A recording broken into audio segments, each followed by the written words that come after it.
Dia Netzro est un soldat qui vient tout juste de quitter le champ de bataille après de nombreuses années de guerre. En récompense pour ses services, le roi lui octroie un territoire. Au début, cela ressemble à un grand honneur, mais quand Dia arrive sur place, il réalise que ce prétendu territoire n'est rien d'autre qu'une plaine herbeuse et vide. Il n'y a pas de maison, pas de villageois, pas même une seule grange ou un enclos pour animaux pour l'aider à commencer sa nouvelle vie. Les fonctionnaires qui l'escortent semblent amusés, comme si cette terre stérile était exactement ce qu'un orphelin de fraîche date comme Dia méritait. Il a été nommé seigneur, mais il a plutôt l'impression que le royaume l'a jeté en pleine nature sauvage en lui disant de survivre par ses propres moyens. Selon la compréhension simple que Dia a des choses, un seigneur est quelqu'un qui vit sur ses terres, protège son peuple, perçoit les impôts et les renvoie à la capitale royale. Mais ce sera impossible ici, car il n'y a absolument personne sur cette terre. Après avoir fait le tour de la zone pour l'inspecter, Dia se rend compte que le seul véritable avantage de cet endroit est qu'il dispose d'eau propre. Pour lui, cela seul est précieux, car pendant la guerre, il a dû un jour boire de l'eau boueuse simplement pour rester en vie. Ce soir-là, le nouveau seigneur fraîchement nommé dort dehors, utilisant l'herbe comme lit. Il se dit qu'il va essayer de tenir le coup encore 2 jours. S'il ne trouve toujours pas de moyen de vivre ici, il partira à la recherche du village le plus proche, où il pourra travailler et aider les autres, comme ses parents le lui avaient appris autrefois. Le lendemain matin, alors que Dia dort encore, il est soudainement réveillé par une étrange jeune fille avec une corne sur le front. Elle tient un arc et l'observe avec une méfiance acérée, comme si la moindre mauvaise réponse allait lui attirer une flèche en plein cœur. Elle lui demande qui il est et ce qu'il fait là. Dia, qui est presque trop honnête pour son propre bien, répond d'une manière qui ne fait que rendre la situation encore plus confuse. Finalement, la jeune fille lui demande directement s'il est son ennemi ou son allié. Dia est complètement déconcerté par cette question. Ils viennent tout juste de se rencontrer, alors être forcé de choisir immédiatement un camp lui semble bien trop soudain. Mais en voyant à quel point elle a l'air tendue et en colère, il se rappelle qu'il est désormais un seigneur, et qu'un seigneur doit se tenir aux côtés des gens qui vivent sur ces terres. Dia déclare alors très sérieusement que, quel que soit l'ennemi, il la protégera. À l'instant même où ces mots franchissent ses lèvres, la corne sur le front de la jeune fille commence à briller d'une vive lumière bleue. Elle est stupéfaite par la sincérité de sa réponse. Elle lui attrape alors la manche et lui dit de rester silencieux et de la suivre. La jeune fille conduit Dia vers un camp caché au milieu de la plaine, où vivent de nombreuses personnes dotées de cornes similaires à la sienne. Dia est sous le choc, car il a arpenté cette zone la veille sans voir le moindre signe de leur présence. Elle l'emmène ensuite dans une grande tente pour y rencontrer une vieille femme cornue, la chef de la tribu. Là, la chef demande de quelle couleur la corne de la jeune fille est devenue lorsque Dia a répondu, et la jeune fille confirme qu'elle a brillé en bleu à chaque fois. Il semble que pour cette tribu, la lumière de la corne puisse révéler si les paroles d'une personne sont vraies ou fausses. Dia se présente comme le nouveau seigneur de cette terre et déclare qu'il se tiendra à leur côté, car tous ceux qui vivent ici font partie de son peuple. Mais dès qu'il mentionne le roi et son titre de seigneur, l'atmosphère devient extrêmement tendue. La jeune fille cornue lève immédiatement son arc et le pointe sur Dia, tandis que celui-ci reste là, confus, incapable de comprendre ce qu'il a dit de mal. Heureusement, la chef l'arrête à temps et demande à Dia de leur raconter toute son histoire. C'est ainsi que le passé de Dia est peu à peu révélé. Lorsqu'il était enfant, ses parents lui avaient appris à vivre de manière à aider les autres et à protéger les faibles. Mais à l'âge de 10 ans, ses parents sont morts de maladie, le laissant seul au monde. Au lieu d'abandonner, Dia a rassemblé d'autres enfants orphelins, a nettoyé la ville avec eux, a chassé de faibles monstres et a gagné assez d'argent pour leur permettre de survivre. À l'âge de 15 ans, la guerre a atteint sa ville et Dia s'est porté volontaire pour s'enrôler dans l'armée afin de protéger les gens autour de lui. Sur le champ de bataille, il s'est découvert un talent pour le combat et a accumulé les exploits jusqu'à ce que, après 20 ans de guerre, le roi lui accorde ce territoire vide. Après avoir entendu son histoire, la chef comprend que Dia n'est pas quelqu'un envoyé pour les opprimer. Elle lui pose alors une dernière question pour tester son cœur, s'il n'était pas son peuple, se tiendrait-il toujours à leur côté? Dia n'hésite pas. Il répond joyeusement que même s'ils ne sont pas ses sujets, il reste des voisins vivant sur la même plaine. S'ils ont des ennuis, il continuera à les aider, et il croit qu'ils peuvent toujours devenir alliés. À cet instant, la corne de la chef brille également en bleu, prouvant que les paroles de Dia viennent du fond du cœur. Mais Dia ne comprend toujours pas pourquoi elle pose une question si étrange. Pour lui, quiconque vit sur sa terre fait naturellement partie de son peuple. C'est alors que la chef lui révèle la vérité qui le laisse de glace. Ils ne sont pas ses sujets. Ce sont des ennemis du roi, des membres du peuple même qui a combattu le pays de Dia pendant de nombreuses années. En un jour, Dia est passé du statut de seigneur sans aucun citoyen à la découverte qu'une tribu entière d'anciens ennemis vit sur son territoire. Sa nouvelle vie de seigneur ne sera manifestement pas de tout repos. Alors que Dia essaie encore de digérer le fait que la tribu cornue devant lui a autrefois combattu son royaume, la chef, Mal, commence à lui expliquer la vérité plus en détail. Il y a 50 ans, sa tribu s'est jointe à une grande guerre contre le royaume pour le contrôle des plaines. Ils ont finalement perdu et ont été contraints de se cacher pour survivre. Si ce village peut exister au milieu du territoire sans que personne ne le découvre, c'est grâce au pouvoir magique stocké dans leurs cornes. Grâce à ce pouvoir, toute la tribu peut utiliser une magie de dissimulation pour effacer sa présence. En d'autres termes, ce n'est pas par négligence que Dia n'a pas remarqué le village. Toute la colonie était cachée par une puissante magie. Mal explique également la magie d'évaluation de l'âme présente dans la corne d'Alna. Si la corne brille en rouge, la personne devant elle est dangereuse, hostile ou ment. Si elle brille en blanc, cette personne est inoffensive et n'est pas un ennemi. Mais le bleu est la couleur la plus spéciale. Cela signifie que la personne peut apporter le bonheur et des bénédictions. Depuis qu'Alna a rencontré Dia, sa corne brille en bleu, et combinée à son honnêteté totale, Mal est convaincu qu'il ne représente pas une menace pour la tribu. Après mûre réflexion, Mal propose un accord de coexistence. La tribu prêtera à Dia un abri, de la nourriture et du bétail pour qu'il puisse commencer sa vie de seigneur sur la plaine. En échange, Dia ne doit révéler l'existence du village à personne, et surtout pas au roi. Il doit également veiller à ce que tout conflit entre lui et la tribu ne les entraîne pas dans une autre guerre avec le royaume. Pour Dia, c'est facile à comprendre. Il veut seulement protéger les personnes qui vivent sur cette terre. Il accepte donc joyeusement. Cependant, Mal prend alors une décision qui laisse Dia et Alna stupéfaits. Elle ordonne à Alna de rester aux côtés de Dia et de l'aider. Ils vivront ensemble pour qu'ils puissent apprendre à survivre sur la plaine. Les mots « vivre ensemble » rendent immédiatement l'atmosphère embarrassante. Alna se trouble, et Dia reste tout aussi sans voix. Après cela, une tente nomade est rapidement installée pour Dia. Alna explique que ce genre de tente peut être démontée et déplacée très rapidement en cas de danger, ce qui est parfait pour un peuple qui doit toujours rester sur ses gardes. Elle présente également à Dia le méhar, un animal d'élevage duveteux semblable à un mouton qui peut l'aider à stabiliser ses moyens de subsistance s'il apprend à s'en occuper et à en augmenter le nombre. Dia s'enthousiasme et demande comment il peut accroître la population de son territoire, mais Alna le ramène rapidement à la réalité. Avec le nombre actuel de tentes et la quantité de nourriture dont il dispose, subvenir aux besoins de Dia seul est déjà tout juste suffisant. Si l'on faisait venir plus de monde ici maintenant, tout le monde risquerait de mourir de faim ensemble. Pour résoudre le problème de nourriture, Alna donne à Dia un sac de poudre d'appât et lui dit de la disperser à travers la plaine pour attirer les bêtes sauvages, qui pourront ensuite être chassées pour leur viande et leur peau. Ces peaux pourront être échangées contre davantage de provisions et de tentes. Dia accepte la tâche avec confiance, car la chasse est une activité dans laquelle il a toujours été doué. Cependant, après s'être rendu sur le terrain, il se rend compte qu'il a oublié de demander quelle quantité de poudre utiliser. Il verse donc tout le sac sur l'herbe d'un coup. Le résultat ne se fait pas attendre, et arrive en nombre écrasant. Un immense troupeau de taureaux noirs fonce sur lui, chacun d'eux étant sombre, violent et assez puissant pour piétiner la plaine et la rendre plate. Au lieu de paniquer, Dia s'empare de sa hache massive et se jette dans la bataille avec force et instinct pur. Il frappe encore et encore, criant farouchement tout en abattant les taureaux noirs les uns après les autres. Bien que la moitié du troupeau parvienne à s'échapper, le nombre de taureaux noirs qu'il terrasse reste stupéfiant. Mais une fois le combat terminé, Dia découvre que le véritable problème n'est pas de vaincre le gibier, c'est de le rapporter. Finalement, il ne peut choisir qu'un seul taureau noir et le traîne seul sur le chemin du retour, transpirant à grosses gouttes tout du long. Sur le chemin du retour, Dia craint qu'Alna ne soit en colère contre lui pour avoir agi sans réfléchir. Mais contrairement à ses craintes, lorsqu'Alna voit qu'il a rapporté un taureau noir, elle est émerveillée et profondément impressionnée. Pour elle, vaincre ne serait-ce qu'un seul taureau noir lors d'une première chasse est déjà remarquable, et Dia en a en réalité terrassé bien plus que cela. Elle court joyeusement préparer une charrette et, pour la première fois, appelle Dia par son prénom avec un grand sourire radieux. Dia est surpris par sa réaction. Non loin de là, la chef Mal explique que parmi son peuple, un homme travailleur capable d'assumer de lourdes responsabilités est considéré comme quelqu'un de vraiment compétent.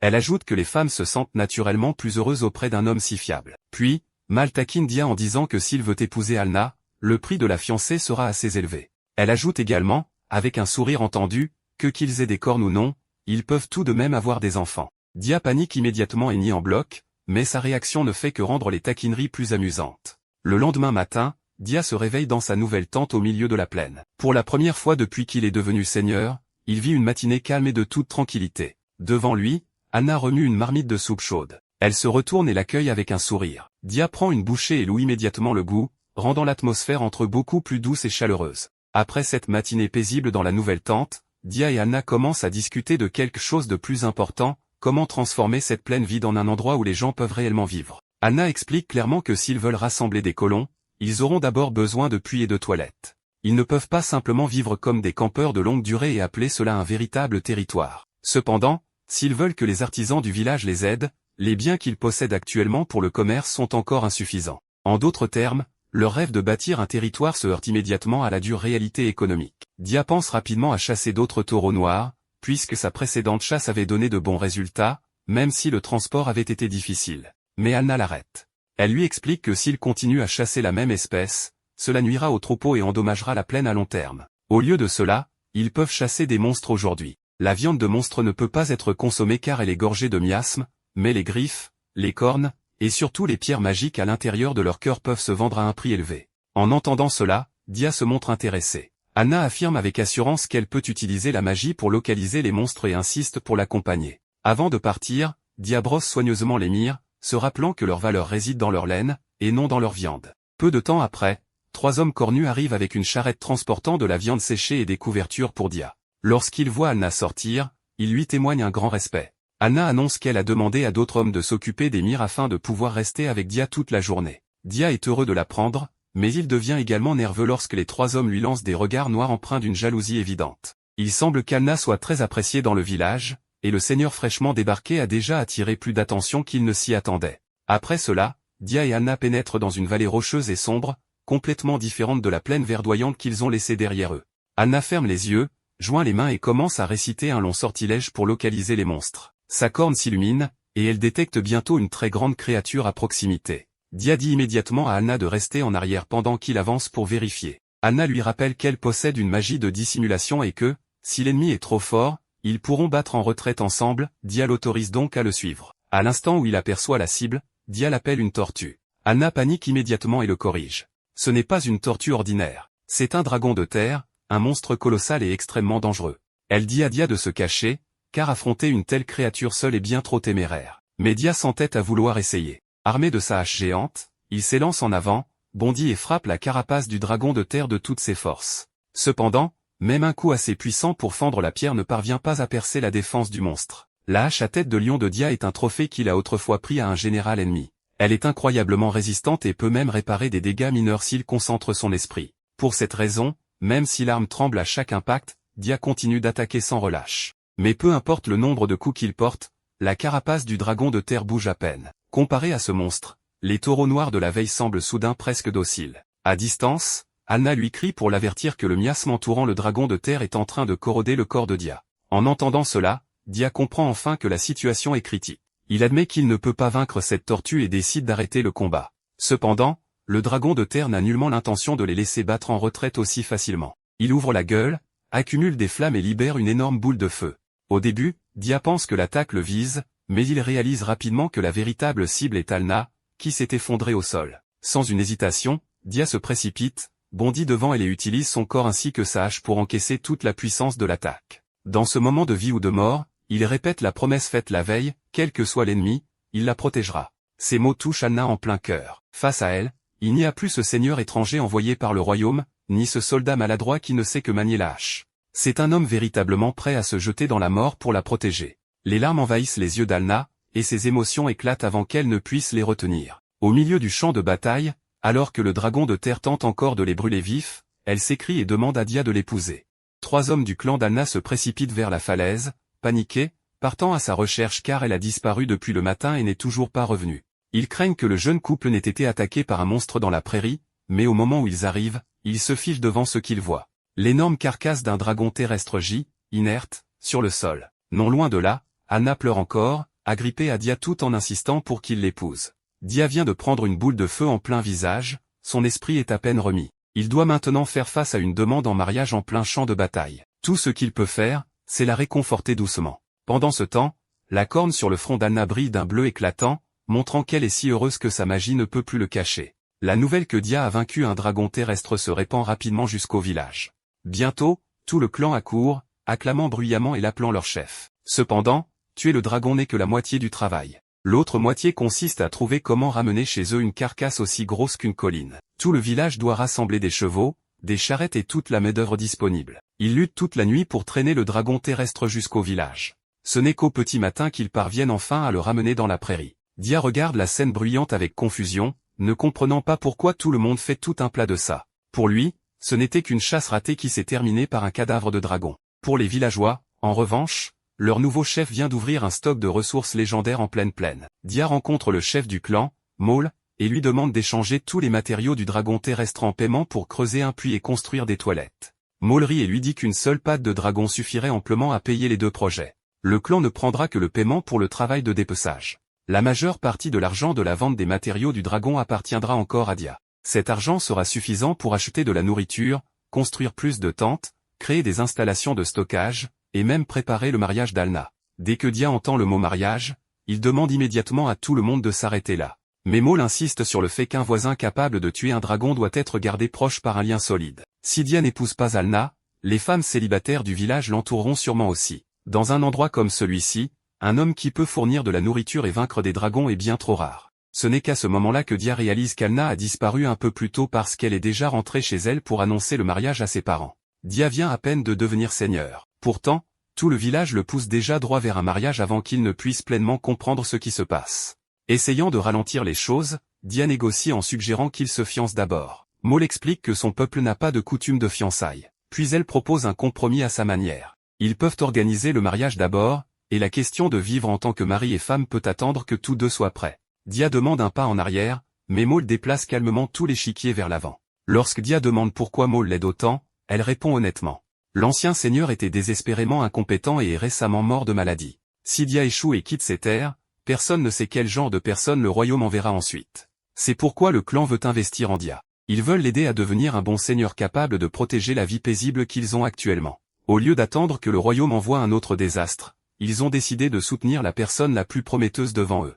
Juste à ce moment-là, deux jeunes hommes du village viennent le féliciter. Ils disent avec enthousiasme qu'Alna a trouvé un excellent parti dès qu'elle a atteint l'âge de se marier. Dia devient curieux et demande quel âge elle a réellement. Puis il reste complètement figé en apprenant qu'Alna n'a que 15 ans alors que lui en a 35. La différence d'âge de 20 ans donne immédiatement à Dia l'impression que cette relation est plus proche d'une relation entre oncle et nièce que d'une relation entre mari et femme. Avant même que la romance ne puisse commencer, la réalité légale et morale l'a déjà frappé de plein fouet. Dia va s'asseoir seul sur un rocher et réfléchir. Il se souvient que la loi du royaume exige qu'une personne ait au moins 18 ans pour se marier. À cause de cela, il décide de considérer les 3 prochaines années comme une période de fiançailles et d'attendre qu'Alna soit légalement adulte. Pendant ce temps, Dia apprendra aussi à gérer son territoire, à s'améliorer lui-même, et à se préparer à devenir un homme responsable. Pour une fois, il gère la situation calmement et sérieusement, prouvant que même s'il est peut-être meilleur avec une hache qu'avec la politique complexe, il sait quand quelque chose compte vraiment. Peu de temps après, Alna arrive en courant avec une expression radieuse.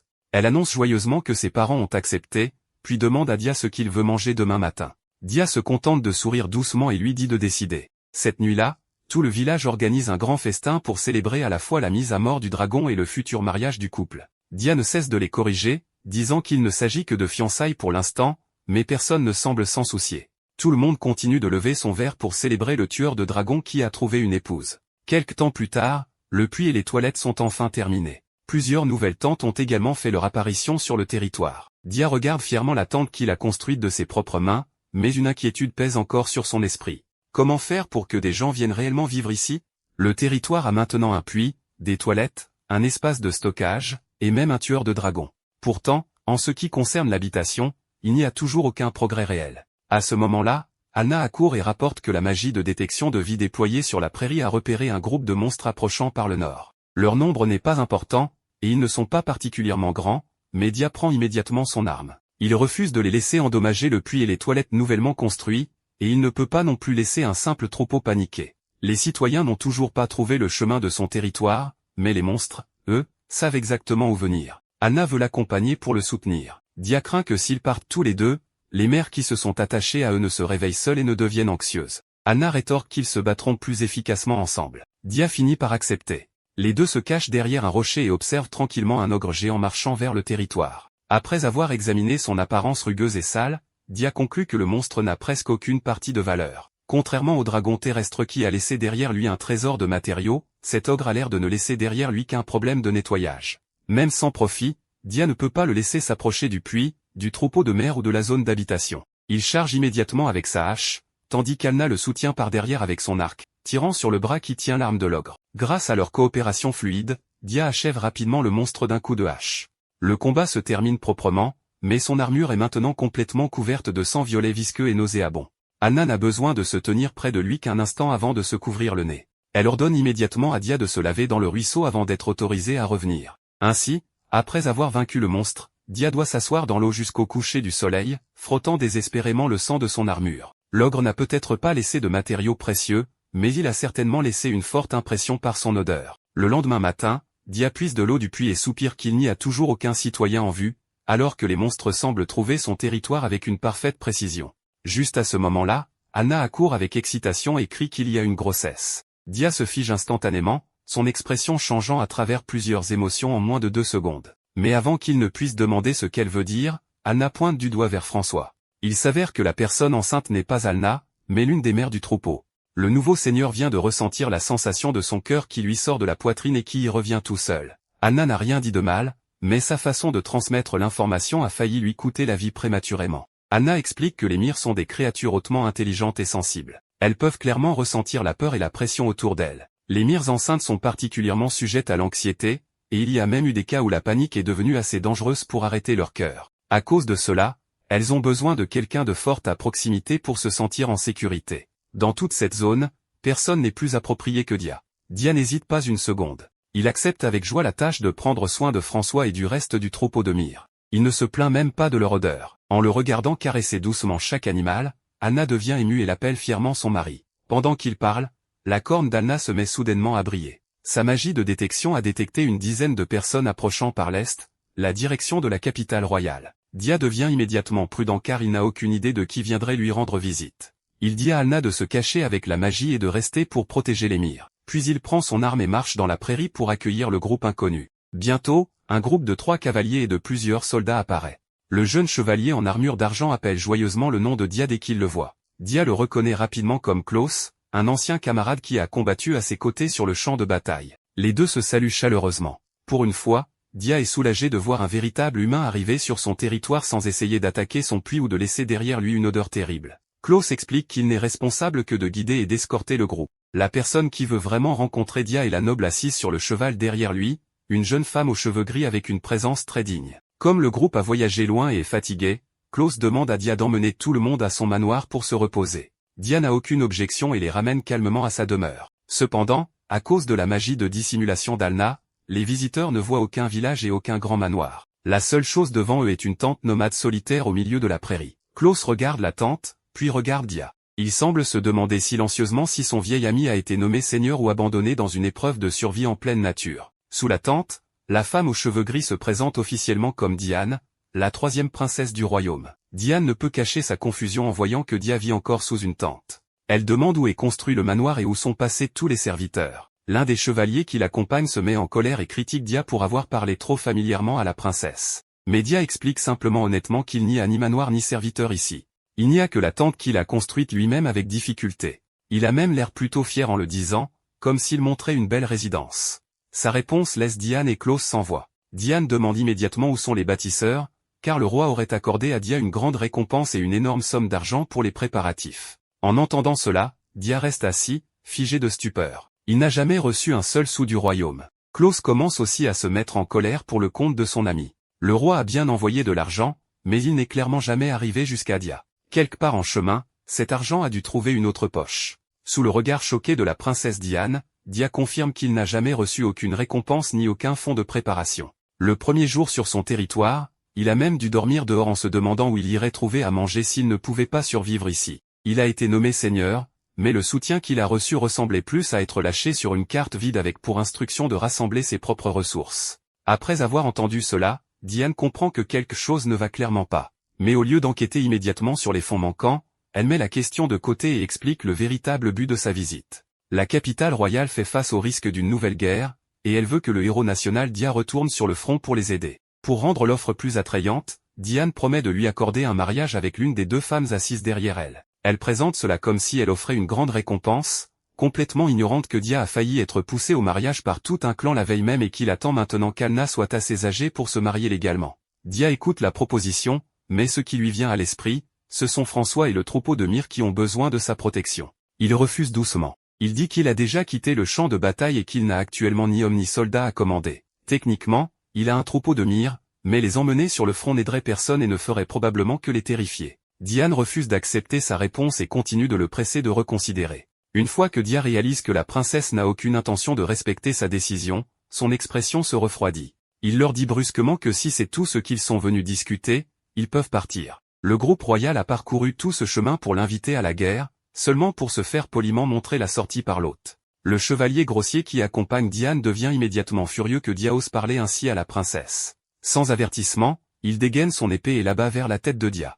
Dia reste assis, les jambes croisées. Il lève sa hache d'une main et bloque l'attaque. L'impact brise instantanément l'épée et envoie le chevalier voler hors de la tente. Dia commente calmement que l'attaque était bien trop immature, pas même assez forte pour être qualifiée d'intention de tuer. Le jeune chevalier voulait défendre l'honneur de la princesse, mais la seule chose qu'il a réussi à perdre, c'est son arme. Klaus se précipite rapidement pour empêcher son compagnon de causer plus de problèmes. Il les avertit également que même si tout le groupe attaquait ensemble, il ne pourrait toujours pas vaincre Dia. Cette information aurait été utile avant que quiconque ne dégaine une épée. Diane n'a d'autre choix que de se retirer. Avant de partir, elle jure qu'un jour Dia le regrettera, mais Dia n'est pas particulièrement inquiet de sa menace. Ce qui l'inquiète davantage, c'est que son coup de hache a déchiré le tapis à l'intérieur de la tente, et Alna ne sera certainement pas contente quand elle le découvrira. Lorsque Dia sort, il voit immédiatement Alna qui l'attend. Elle admet que l'émir n'arrêtait pas de l'appeler, alors elle a utilisé la magie de dissimulation pour les rapprocher. Ce faisant, elle a aussi observé toute la conversation. Dia pensait recevoir secrètement des invités royaux, mais en réalité, il y avait déjà un public invisible dehors. Alna explique que sa magie d'évaluation des âmes a confirmé que les femmes du groupe royal émettaient toute une couleur rouge représentant le danger et l'hostilité. Une seule personne portait une couleur bleu profond, et cette personne était Klaus. Dia demande si cette couleur signifie que Klaus les voit comme des alliés. Alna ferme les yeux et sourit doucement, disant que cela n'a plus d'importance car ils sont une famille maintenant. Ces simples mots mettent Dia complètement à l'aise. Il se souvient aussi que Klaus a toujours été un bon camarade, quelqu'un qui n'a jamais méprisé ses origines d'orphelin et qui a toujours été fiable sur le champ de bataille. Aucun grand discours n'est nécessaire. Après tant d'années de guerre, Dia a enfin trouvé un endroit qui ressemble vraiment à une famille. Le lendemain matin, Alna détecte une autre personne approchant par l'est. Dia suppose qu'il s'agit simplement d'un voyageur perdu et sort voir, tandis qu'Alna le suit secrètement avec l'émir sous la magie de dissimulation.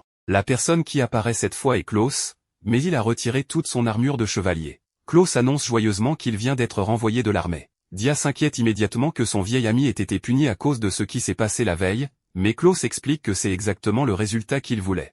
Il ne voulait pas être renvoyé sur le front dans la guerre à venir. La plupart des gens soumettent une démission s'ils veulent quitter l'armée. Klaus a simplement arrangé les choses pour que ses supérieurs le renvoient d'abord. Ensuite, Klaus demande sérieusement à Dia de l'engager comme soldat pour le territoire. Dia connaît très bien les compétences et le caractère de Klaus, mais il hésite encore parce que cette terre garde le secret du clan cornu. À ce moment-là, Alna dissipe sa magie de dissimulation et apparaît soudainement avec tout le troupeau de myrrhe devant Klaus. Elle dit qu'elle ne s'y oppose pas parce que Klaus a porté une couleur bleue profonde depuis le début. Voyant une fille cornue et un troupeau de myrrhe apparaître soudainement dans la prairie, Klaus ne peut que fixer, choqué. Il s'attendait probablement à rejoindre un petit territoire frontalier, pas à découvrir une communauté cachée protégée par la magie. Avec l'approbation d'Alna, Dia sourit et accepte son vieil ami. Il dit à Klaus de le suivre et qu'il lui expliquera tout lentement. Le territoire du seigneur Dia a gagné un nouveau résident. Partant de rien, après tous ses efforts, la population a enfin atteint un habitant. Ce n'est peut-être pas assez pour bâtir un royaume, mais au moins Dia a maintenant quelqu'un qu'il peut officiellement appeler son sujet. Klaus vient à peine de rejoindre le territoire qu'il est accueilli par un généreux festin. Alors qu'il dévore son repas, il complimente chaleureusement Alna en déclarant qu'elle fera sans aucun doute une épouse merveilleuse. Alna rougit aussitôt tandis que Dia s'éclaircit la gorge et rappelle aux nouveaux venus de respecter la distance appropriée entre un seigneur, son épouse et un subordonné. Toujours ravi du compliment, Alna apporte discrètement une autre portion de viande à Klaus. L'avertissement final ne vient cependant pas de Dia, mais de François. En traduisant les propos du troupeau de myrrhe, Alna explique que quiconque veut manger doit aussi travailler. Un nouveau venu qui ne contribue en rien ne doit rien attendre en retour. Être sermonné sur la responsabilité par une brebis enceinte lors de son premier repas n'est pas exactement ce à quoi Klaus s'imaginait que ressemblerait sa nouvelle vie, mais il promet rapidement qu'il ne les décevra pas. Avant même que la nourriture ne soit digérée, la corne d'Alna se met à briller. Sa magie de détection perçoit 12 personnes qui approchent, dont une dont la vie faiblit rapidement. Dia enfile aussitôt son armure et se prépare à partir. Klaus propose avec empressement de l'accompagner, mais Dia lui ordonne de rester pour protéger le troupeau de myrrhe. Si le seigneur et la mage du territoire quittent tous les deux les tentes, quelqu'un doit rester pour garder tout ce qu'il possède. Tandis que Dia et Alna se dissimulent dans les herbes, Klaus observe l'horizon à l'est et réfléchit à la crise qui s'aggrave dans la capitale. La lutte pour le trône entre les princes et les princesses devient de plus en plus violente, et il sait qu'il n'est qu'une question de temps avant que le conflit n'atteigne les terres frontalières. Peu après, Dia revient, non pas avec des soldats ou des assassins, mais avec un groupe de réfugiés âgés et épuisés. Une vieille femme est à peine consciente et reçoit immédiatement des soins. Ils viennent de Kasdex, où des années de conflits internes ont détruit les foyers et épuisé les réserves de nourriture. Le seigneur local a réduit le nombre de bouches à nourrir en chassant les personnes âgées de son territoire. Leur guide est May, une diseuse de bonne aventure âgée de 90 ans qui a utilisé ses pouvoirs pour trouver l'unique chemin qui pourrait leur permettre de survivre. Dia se réjouit ouvertement d'apprendre que son territoire pourrait bientôt accueillir 12 nouveaux habitants. Klaus, en revanche, aborde la situation de manière plus pragmatique. La plupart des réfugiés sont âgés et incapables d'effectuer de lourds travaux, ce qui signifie qu'ils pourraient devenir un fardeau pour une colonie qui possède déjà très peu. Dia n'est pas d'accord. L'expérience accumulée tout au long d'une vie est inestimable, et tant qu'ils souhaitent encore vivre et qu'ils ont besoin d'un endroit sûr, il les accueillera. Anna rappelle également à Klaus que François et le troupeau de Myre ont choisi Dia parce qu'il était le chef le plus fort et le plus digne de confiance qu'ils aient pu trouver. Une fois que le Seigneur a pris sa décision, il y a peu de raisons d'argumenter. En voyant Dia accueillir des personnes abandonnées par leur propre patrie, Klaus se remémore les champs de bataille. Des années plus tôt, son unité avait reçu l'ordre de battre en retraite, même si des civils étaient encore piégés dans la zone d'évacuation. Klaus avait protesté, furieux que les soldats soient prêts à les abandonner. C'est alors que Dia était sorti des flammes, portant un enfant terrifié dans un bras tout en tenant sa hache de bataille dans l'autre. L'enfant s'était accroché à lui en le suppliant de ne pas le laisser derrière. Dia avait simplement souri et promis qu'il les protégerait. En voyant son compagnon retourner vers une mort certaine parce qu'il avait entendu un enfant pleurer, Klaus avait chargé à nouveau dans la bataille pour retenir l'ennemi. Ses souvenirs après cela sont fragmentés, l'âme qui s'abatte, soldats qui tombent, et la pensée qu'une mort héroïque aux côtés de Dia serait une fin digne. Ce n'est qu'à présent que Klaus comprend à quel point cette idée était fausse. Pour protéger les autres, il doit d'abord survivre. Une belle mort ne peut pas construire de maison, prendre soin des réfugiés ou aider Dia à créer un territoire où personne n'est abandonné. À partir de ce moment, Klaus abandonne son obsession du martyr. Il vivra et utilisera son épée pour défendre ce territoire. Cette nuit-là, il retrousse ses manches et aide Dia à construire des tentes supplémentaires jusqu'au matin. Quelques jours plus tard, Dia observe la collection croissante de tentes et d'habitants et réalise que le territoire peut enfin être appelé un village. Les vieilles femmes le remercient à plusieurs reprises de leur avoir offert un abri. Elles promettent que dès que du coton ou d'autres matériaux seront disponibles, elles aideront à produire du tissu pour la colonie. Le prochain défi est de choisir un nom. Une femme suggère « Village de Dia », tandis que Klaus propose avec enthousiasme « Village du tueur de dragons ». Anna rejette immédiatement les deux idées, surtout la seconde, qui semble bien trop spectaculaire et attirerait une attention inutile. Elle propose plutôt « Ilk », un mot ancien signifiant « le premier village ». Le nom est simple, significatif et parfait pour une communauté construite à partir de rien. La prairie qui n'abritait autrefois que le vent et le silence porte désormais un nom que ses habitants peuvent appeler chez eux. Après la réunion, May demande à Dia de rester et lui suggère prudemment de vendre une partie des matériaux du dragon terrestre pour acheter des esclaves comme nouveaux habitants. L'expression de Dia s'assombrit instantanément. Pendant la guerre, il a vu d'innombrables esclaves forcés de servir de boucliers humains avant d'être abandonnés parmi les morts. Il déclare fermement que posséder, acheter ou vendre une autre personne sera complètement interdit sur son territoire. Mais sourit. Cette suggestion n'était qu'un test. Elle déteste l'esclavage autant que lui et aurait tenté de le faire changer d'avis s'il avait accepté. Les larmes aux yeux, elle explique que les gens de Kasdex considéraient la chasse aux esclaves comme un divertissement. Son groupe a passé des années à fuir de tels hommes et ne pouvait pas confier son avenir à un autre seigneur partageant les mêmes valeurs. La réponse de Dia la rassure enfin. Il sera peut-être pauvre, mais aucun être humain ne deviendra jamais une marchandise dans ses frontières. Alors que la conversation se termine, Anna annonce qu'une caravane de marchands approche. Bientôt, un grand groupe de chariots escortés par des gardes canins entre sur le territoire. Leur chef est Pain, un marchand grenouille. Anna l'examine avec sa corne et voit une lumière blanche, confirmant qu'il n'a aucune intention hostile. Pain est venu acheter les matériaux du dragon terrestre et reste stupéfait lorsqu'il apprend que Dia a tué la créature seule. Pour dissiper tout doute restant, Dia effectue une brève démonstration avec sa hache de bataille, laissant le marchand bouche bée. Pain accepte immédiatement d'acheter le tout et ordonne à ses hommes de décharger de la nourriture, du tissu, des tonneaux de bois et d'autres fournitures essentielles. Il vient à peine de recevoir son nom et a déjà établi sa première route commerciale. Alors que tout le monde croit la transaction terminée, Pain fait avancer deux petites filles blondes, des jumelles. Leurs vêtements sont déchirés et leurs yeux sont vides et méfiants. La façon dont il les présente fait croire à Dia qu'il assiste à la vente d'enfants. Ses mains se serrent et la pression qui émane de lui devient si intense que May doit discrètement lui rappeler de rester calme. Pain explique rapidement la vérité. Dans le pays d'origine des jumelles, les enfants nés jumeaux sont considérés comme un terrible présage et sont traditionnellement exécutés alors qu'ils sont encore très jeunes. Leurs parents ont refusé d'accepter ce destin et ont fui le pays en emportant leurs deux filles. Le voyage a lentement ruiné leur santé. Lorsqu'ils ont compris qu'ils ne survivraient pas longtemps, ils se sont tournés vers Pain comme dernier espoir. Ils lui ont donné tout l'argent qu'ils avaient économisé et lui ont officiellement confié les filles en tant que marchandises. Ils savaient qu'un marchand pourrait abandonner un acte de charité qui ne rapporte rien, mais qu'il serait moins enclin à se débarrasser de marchandises déjà entièrement payées. C'était la seule façon qu'ils avaient trouvée pour assurer la survie de leurs enfants. Pin se plaint que cet arrangement lui a coûté bien plus qu'il ne pourra jamais récupérer. Pourtant, le fait qu'il ait protégé les filles tout au long du voyage prouve qu'il est bien plus gentil qu'il ne le prétend. Anna examine discrètement les jumelles avec sa corne. Une lumière bleue brillant emplit l'air. Les enfants ne portent ni malédiction ni mauvais sort. Au contraire, toutes deux possèdent les signes d'une bénédiction. Dia les observe longuement avant d'annoncer qu'il va les adopter. Il remboursera à Pin toutes les dépenses engagées en utilisant les matériaux du dragon terrestre, mais il précise clairement que ce paiement n'est pas le prix d'esclave. C'est une compensation pour l'homme qui s'est occupé d'elle après que leurs parents n'aient plus pu le faire. Dia soulève doucement les deux filles dans ses bras. Elles sont maigres et beaucoup trop légères, probablement âgées de 3 ou 4 ans seulement. Il leur demande doucement leur nom, mais ne reçoit que du silence et des regards méfiants de la part d'enfants qui ont appris à se protéger de tous les adultes qu'ils rencontrent. Dia ne s'impatiente pas. Il reformule sa question en parlant lentement et avec douceur, essayant de défaire chaque couche de peur. Lorsqu'il suggère finalement de leur donner de nouveaux noms si elles n'en ont plus, les deux filles réagissent immédiatement et secouent la tête. La plus jeune jumelle, aux cheveux plus courts, finit par murmurer que son nom est Tian et que sa sœur aînée s'appelle Sei. Dia répète soigneusement les deux noms et promet qu'il ne les remplacera jamais. La détermination avec laquelle les filles protègent les noms que leurs parents leur ont donnés prouve qu'elles n'ont jamais oublié leur famille. En observant la scène depuis le côté, Klaus se souvient soudain que, avant la guerre, Dia s'occupait de nombreux enfants orphelins, presque comme un père. Ces expériences ont appris aux guerriers balafrés quelque chose d'important.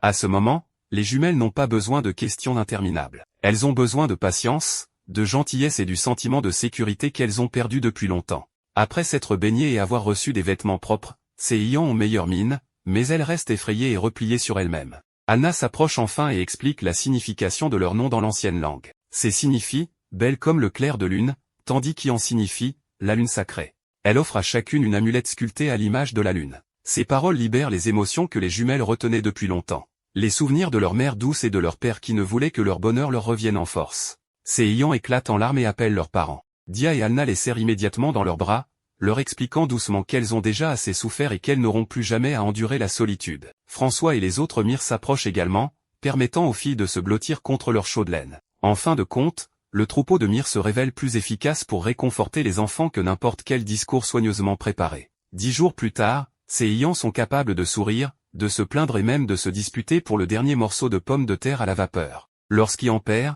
Dia tente de lui donner la moitié de la pomme de terre qu'il a déjà mordue. Anna l'arrête immédiatement, expliquant que le partage est bien, mais que l'hygiène de base reste importante. Un parent est responsable de gâter les enfants, tandis que l'autre veille à ce que tout le monde reste en vie et propre. La petite famille d'Ilk commence à bien fonctionner. À cet instant, la corne d'Anna se met à briller à nouveau.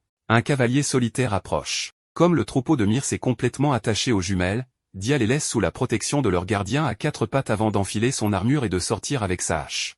Le visiteur est Camarot, intendant d'Elden de Casdex, le nouveau seigneur du territoire voisin. Anna reste cachée et confirme que son âme apparaît blanche, ce qui signifie qu'il n'a aucune intention hostile immédiate. Camarot demande la permission pour le groupe de son maître d'entrer dans la colonie, mais Dia refuse sans hésitation. Il ne veut pas que des invités inconnus s'approchent d'Ilk. Elden est le deuxième fils qui a récemment remporté la guerre civile à Casdex, et les rumeurs affirment qu'il garde un grand nombre d'esclaves féminines. Bientôt, un carrosse extravagant apparaît à travers la prairie. Le corpulent Elden en descend, entouré de plusieurs femmes voilées. Le nouveau seigneur ne peut cacher sa surprise face à ce qu'il découvre. D'un côté se tient un homme qui a émergé victorieux d'une guerre pour le pouvoir, accompagné de serviteurs, de gardes et d'un carrosse luxueux. De l'autre se tient un homme qui a construit un territoire à partir d'herbes, de tentes, de moutons et de personnes rejetées par le reste du monde. La rencontre n'a pas encore commencé. Elden Casdex arrive dans les prairies avec tout un convoi et un grand nombre d'accompagnants, mais Dia refuse fermement de les laisser approcher du village d'Ilk. Sa méfiance ne vient pas du fait qu'Elden soit le seigneur voisin, mais des rumeurs affirmant que celui-ci garde de nombreuses esclaves. Le village d'Ilk abrite beaucoup de personnes qui ont autrefois été abandonnées ou persécutées. Dia ne peut donc pas autoriser quelqu'un soupçonné de soutenir l'esclavage à entrer sans vérification. Restée cachée à proximité, Anna utilise le pouvoir d'évaluation de sa corne pour examiner Elden. Le résultat est complètement différent des rumeurs. Une puissante lumière bleue l'entoure. Elle n'est pas aussi intense que celle de Dia, mais elle suffit amplement à prouver que le visiteur ne porte aucune des mauvaises intentions qu'il redoutait. Dès qu'il voit Dia, Elden abandonne son escorte et court directement vers lui. Il s'incline, se présente comme Elden Casdex et avoue qu'il admire le héros qui a sauvé le royaume depuis son enfance. Craignant que Dia lui en veuille, Elden s'excuse à plusieurs reprises. Dia explique qu'il voulait simplement garantir la sécurité de ses villageois. Ces mots touchent profondément Elden, qui en est presque ému aux larmes. Dia suggère même qu'ils s'appellent par leur prénom pour faciliter la conversation. La tension créée par l'arrivée du convoi disparaît rapidement après quelques paroles sincères. Soudain, Elden se tourne vers l'espace vide à côté de Dia et demande qui se cache là. Comprenant qu'elle ne peut plus rester invisible, Alna se révèle. Dia la présente comme sa fiancée, tandis qu'Alna le corrige discrètement en disant « épouse ». Ce simple mot, prononcé tout bas, suffit à figer Dia sur place. Elden remarque la corne sur le front d'Alna et demande si elle est une demi-humaine. Leur conversation permet d'établir que ce terme désigne largement les races qui ressemblent aux humains, ce qui signifie qu'Alna peut également être classée ainsi. Dès qu'Elden apprend que le héros qu'il respecte a choisi une future épouse d'une autre race, il se jette au cou de Dia et se met à pleurer bruyamment. Il demande ensuite si les deux ont déjà des enfants. Dia répond que non, tandis qu'Alna annonce calmement qu'elle en veut 10 à l'avenir. Dia ajoute qu'ils élèvent actuellement ses Ian, deux jeunes filles de la même race qu'Alna. Apprendre que le héros qu'il admire non seulement aime une demi-humaine, mais a aussi recueilli 2 orphelines demi-humaines, submerge complètement Elden. Ses oreilles s'agrandissent soudain, son nez s'allonge en trompe d'éléphant, et tout son corps perd sa force avant de s'effondrer. Ses suivantes le portent immédiatement dans le carrosse et commencent à le soigner. Ce n'est qu'à ce moment que Camarot révèle que le seigneur voisin est un demi-humain à moitié éléphant. Elden peut passer d'une apparence humaine à une forme arborant des traits d'éléphant. Cependant, chaque fois que de fortes émotions déclenchent la transformation, la tension met gravement sa santé en danger. Les femmes qui l'entourent constamment ne sont pas des membres d'un harem. Elles restent près de lui parce qu'elles comprennent son état et savent comment prendre soin de lui. Une fois rétabli, Elden s'excuse d'avoir perdu le contrôle. Dia ne s'en offusque pas et demande directement des nouvelles de la guerre civile à Casdex. Elden se contente de répondre qu'il a pris les armes pour protéger ceux qui lui étaient chers. Camarot commence alors à raconter le passé que les rumeurs extérieures ont complètement déformé. L'ancien seigneur, Ankar, avait déjà une épouse et des enfants. Son fils aîné avait hérité à la fois de son apparence et de son terrible caractère. Étrangement, Ankar s'était particulièrement attaché à un bel enfant né d'une esclave éléphante. Il l'avait publiquement reconnu comme son fils et lui avait accordé un statut noble. Cet enfant était Elden. À 5 ans, Elden avait enfin appris la vérité sur son ascendance et découvert que sa mère biologique était toujours traitée comme une esclave. Dès lors, mère et fils ne pouvaient se rencontrer qu'en secret. Elden avait également commencé à aider discrètement d'autres demi-humains opprimés. Sa conviction que toutes les races méritaient un traitement égal s'était donc formée dès l'enfance. Les femmes qui s'occupent d'Elden étaient autrefois des esclaves. Après les avoir sauvées, elles sont restées volontairement à ses côtés parce qu'elles croyaient au monde qu'il voulait créer. La rumeur selon laquelle Elden s'entourait d'esclaves féminines était donc totalement fausse.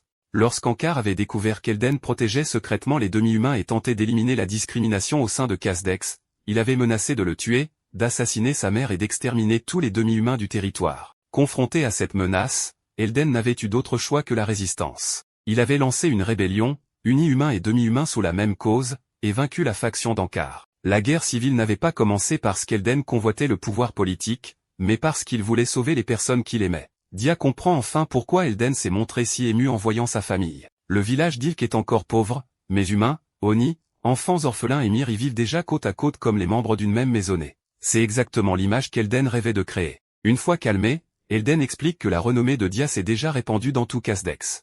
Les histoires racontent qu'il réforme les nobles à coups de poing de fer, qu'il détruit des armées comptant des dizaines de milliers d'hommes et qu'il est même devenu le sujet de pièces de théâtre dans la capitale royale. Plus Dia écoute, moins il se reconnaît dans le personnage décrit. Elden ne croit pas toutes les rumeurs, mais les récits de nombreux vétérans et leurs rencontres d'aujourd'hui n'ont fait que renforcer son respect. Il demande alors officiellement à Dia de devenir son ami. Il souhaite qu'ils travaillent ensemble pour créer un monde dans lequel humains et demi-humains puissent vivre heureux. Dia ne signe aucune alliance ni ne promet de soutien militaire. Il se contente de dire que l'idéal d'Elden est profondément admirable. Dans le village d'Ilk, ce rêve a déjà commencé à devenir réalité. Il accepte l'amitié d'Elden et l'encourage à tenir la tête haute, car il n'y a rien de honteux dans le chemin qu'il a choisi. Ces paroles touchent profondément Elden, soulagé d'avoir enfin rencontré quelqu'un qui le comprend vraiment. Une fois que les deux parties se sont bien comprises, Dia demande comment attirer davantage d'habitants dans le village d'Ilk. Il a déjà demandé aux marchands de faire passer le mot, mais attendre passivement ne suffit clairement pas. Elden promet d'annoncer l'effort de recrutement dans tout Casdex.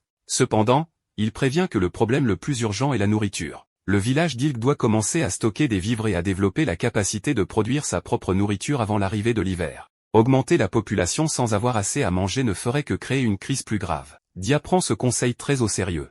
Elden promet de fournir tout le soutien qu'il pourra avant de quitter les prairies avec son convoi. Lorsque Dia et Alna retournent aux tentes, ils trouvent ses ayants qui attendent près du troupeau de myrrhe. Dès qu'elles l'aperçoivent, les filles courent vers lui et se plaignent que Dia avait promis de revenir tout de suite, mais les a fait attendre bien trop longtemps. Elles l'accusent d'être un menteur, puis chargent en même temps que les myrrhes et renversent leur père adoptif sur l'herbe. Dia n'oppose aucune résistance et s'excuse docilement. Cette nuit-là, ses ayants dorment enfin paisiblement l'une à côté de l'autre, leurs mains encore étroitement serrées. En les observant, Alna demande si le refus de Dia de les punir ne va pas encourager encore plus de bêtises. Dia admet que leur comportement était répréhensible, mais c'est lui qui a rompu sa promesse en premier. Il veut s'excuser avant de les corriger. Les enfants qui ont récemment perdu leurs parents agissent souvent de manière gâtée ou difficile pour tester si leur nouvelle famille les abandonnera également. Il peut accepter cette réaction aujourd'hui, à condition qu'ils ne se comportent pas de la même façon demain. Il établira cependant des limites fermes. Alna comprend que Dia ne les gâte pas sans limite. Il est en train de reconstruire leur confiance. Dia mentionne ensuite qu'il travaillait comme fermier avant la guerre et qu'il souhaite tenter de cultiver des terres. Alna regarde les plaines recouvertes d'herbe et se demande si la terre coopérera avec cette ambition. Leur discussion est interrompue lorsque la corne d'Alna se met soudain à briller. Elle perçoit un grand groupe qui approche d'une direction différente de celle empruntée par le convoi d'Elden. Une troupe armée traverse silencieusement les prairies en pleine nuit sans lune, rendant leurs intentions hostiles évidentes. Dia veut qu'Alna reste derrière, mais elle insiste fermement pour l'accompagner. Sans trace ni lumière, il aurait du mal à localiser quiconque seul. Tandis que sa magie sensorielle et de dissimulation est particulièrement utile dans l'obscurité, Klaus est chargé de protéger ses ayants. Dia et Alna disparaissent alors dans la nuit. Sur les plaines, un groupe de mercenaires encapuchonnés avance à la lumière des torches et tout en consultant une boussole. Leur chef, une femme aux cheveux clairs, leur rappelle qu'ils ont été payés généreusement et n'ont donc pas le droit de se plaindre. Ils ont choisi une nuit sans lune parce que leur cible est Dia, le héros national qu'il serait presque impossible de vaincre en plein jour lors d'un affrontement direct. Plusieurs membres affirment encore que les histoires à son sujet doivent être exagérées. La femme les avertit de ne pas sous-estimer Dia. Elle leur ordonne également de tuer Elden s'ils le rencontrent. La récompense est de 100 pièces d'argent pour la vie d'Elden et de 10 pièces d'or supplémentaires pour celle de Dia. Dès que l'argent est mentionné, tout le groupe s'anime. Ignorant que l'obscurité est sur le point de se transformer en cage autour d'eux, une traînée de lumière rouge fend la nuit. Lial est touché par une flèche et s'effondre. La chef ordonne immédiatement à tout le monde de tirer en direction de la lumière, mais celle-ci disparaît avant que leur flèche ne retombe dans l'herbe. Leur ennemi ne tire que quelques flèches, mais presque aucune ne rate sa cible. Les mercenaires ne comprennent pas comment la position de chaque personne a pu être identifiée avec une telle précision. Ils tirent au hasard pour forcer leur attaquant à faire du bruit. Lorsque l'herbe bouge au loin, plusieurs épéistes se détachent de la formation et chargent dans cette direction. À cet instant, la lame en forme de tête de lion de la hache de bataille de Dia apparaît soudainement juste devant eux. Il émerge des ténèbres, repousse le premier homme et abat les autres avant qu'ils puissent correctement tourner leurs armes. En quelques secondes, 4 mercenaires ont perdu la capacité de combattre. La chef panique et ordonne à tout le monde de se regrouper, mais la formation s'est déjà effondrée. Alna apparaît d'une autre direction avant de disparaître à nouveau grâce à sa magie de dissimulation. Les intrus finissent par comprendre qu'Alna contrôle le combat à distance pendant que Dia attaque chaque faiblesse dès qu'elle apparaît. Un mercenaire masculin distingue assez clairement les yeux bleus, l'armure de fer et l'énorme hache de bataille pour reconnaître l'homme devant lui. Il admet avec terreur que même 100 pièces d'or ne rendraient pas ce risque acceptable, mais il lève tout de même son épée et charge. Dia bloque l'attaque directement, le domine en un seul échange et met fin à la confrontation principale sans subir de blessures graves. Pendant que les autres sont maîtrisés, la femme aux cheveux argentés s'enfuit immédiatement vers une forêt proche. Elle maudit ses compagnons inutiles, sachant que le fait d'être découvert par Dia signifie que le plan a déjà échoué. Dès qu'elle s'arrête derrière un arbre, une ancienne blessure se ravive soudain dans son corps et la force à s'effondrer de douleur. L'agonie fait ressurgir un souvenir sombre, un homme d'apparence noble se vante de son pouvoir et se moque de Dia, le traitant de roturier qui a gagné un peu de statut mais qui a osé s'opposer à lui. Il parle également d'une humiliation qu'il a autrefois subie à cause de Dia et jure de se venger. Le souvenir est trop fragmenté pour déterminer s'il a engagé les mercenaires ou si la haine est dirigée contre quelqu'un d'autre. De retour sur les prairies, la plupart des mercenaires ont été désarmés et forcés de s'agenouiller en rang. Dia vérifie d'abord Alna. Une flèche lui a seulement éraflé la joue. Alna s'excuse parce qu'elle a instinctivement émis un son lorsque la flèche est passée, révélant ainsi sa cachette. Dia ne la blâme pas. Il se tourne vers les prisonniers et leur dit qu'ils doivent maintenant comprendre à quel point leurs actions étaient stupides. L'un d'eux tente d'argumenter qu'ils sont des mercenaires et non des bandits, mais dès que l'expression de Dia devient froide, il se tait immédiatement. En tant que seigneur du territoire, Dia condamne chaque attaquant capturé à l'exil. Alna considère cette punition bien trop clémente, car ils sont entrés dans les plaines armées avec l'intention de le tuer. Dia admet que voir la blessure sur sa joue l'a rendu extrêmement en colère. Cependant, personne de leur côté n'a été tué et les dégâts ne sont pas assez graves pour justifier l'exécution de ces personnes en représailles. Si les prisonniers regrettent sincèrement leurs actes, l'exil suffit à clore l'incident. S'ils reviennent et causent à nouveau des problèmes, sa hache ne montrera pas la même clémence. Tout le monde comprend que Dia aurait pu les tuer à tout moment s'il l'avait voulu, aussi personne n'ose protester. Anna est encore déçue que la femme aux cheveux argentés se soit échappée, mais la vue des épées, arcs, armures et masses confisquées améliore rapidement son humeur. Dia ne comprend pas pourquoi une collection d'armes anciennes semble si précieuse. Anna explique que le fer est une ressource importante dans les prairies. Même des armes endommagées peuvent être fondues et transformées en outils agricoles. Capturer des bandits peut également rapporter une prime du chef tribal. Anna se souvient alors de la première fois où elle a senti la voiture transportant Dia entrer dans la région. Elle s'était secrètement réjouie, croyant que des bandits étaient enfin apparus. Au lieu de cela, la voiture était rapidement repartie, laissant un seul homme allongé au milieu des prairies. Anna avait supposé que Dia avait été abandonnée là pour mourir. Lorsqu'elle était revenue le lendemain matin, elle l'avait trouvé dormant paisiblement à l'extérieur. Elle avait utilisé son évaluation d'âme et avait vu une lumière bleue d'une puissance incompréhensible l'entourer, contredisant totalement son soupçon initial. Anna avoue qu'elle avait brièvement envisagé de s'occuper de Dia et de vendre sa hache et son armure pour de l'argent, mais elle avait finalement choisi de ne pas le faire. Ce qui la trouble encore, c'est qu'elle aurait facilement pu ignorer l'étranger et retourner au village. Pourtant, avant même de réaliser pleinement ce qu'elle faisait, elle s'était déjà approchée de Dia, l'avait réveillé et lui avait demandé s'il était un ennemi ou un allié. Même maintenant, Anna ne comprend pas pourquoi elle a ressenti un si fort désir de lui parler. Le résultat de l'évaluation avait réduit ses soupçons, mais cela n'explique pas entièrement ce choix. Elle sait seulement que cette décision l'a menée à sa vie actuelle aux côtés de Dia, des deux jeunes filles et du troupeau de Myre. Dia était autrefois un homme solitaire, abandonné au milieu des plaines. Il a désormais un village et une famille qui l'attendent. Cela seul suffit à prouver que le choix d'Anna à l'époque n'était pas une erreur. De retour dans le présent, Anna regarde Dia tandis que la corne sur son front se met à briller sous l'effet d'émotions de plus en plus difficiles à dissimuler. Elle imagine s'approcher et embrasser sa joue, mais ce baiser n'existe que dans ses pensées. Anna rougit violemment, se retourne et s'enfuit en courant. Dia n'a aucune idée de ce qui vient de se passer. Il ne voit que son départ soudain, alors il l'appelle et se lance à sa poursuite en brandissant sa hache. Le héros capable de vaincre tout un groupe de mercenaires reste complètement impuissant face aux sentiments d'Anna. L'épisode se termine alors qu'Anna est toujours incapable d'exprimer ce qu'elle veut, pendant que Dia continue de la poursuivre à travers les prairies obscures. Après avoir vaincu les mercenaires qui s'étaient infiltrés de nuit dans la prairie, Dia croit qu'Ilk Village va enfin pouvoir connaître un peu de paix.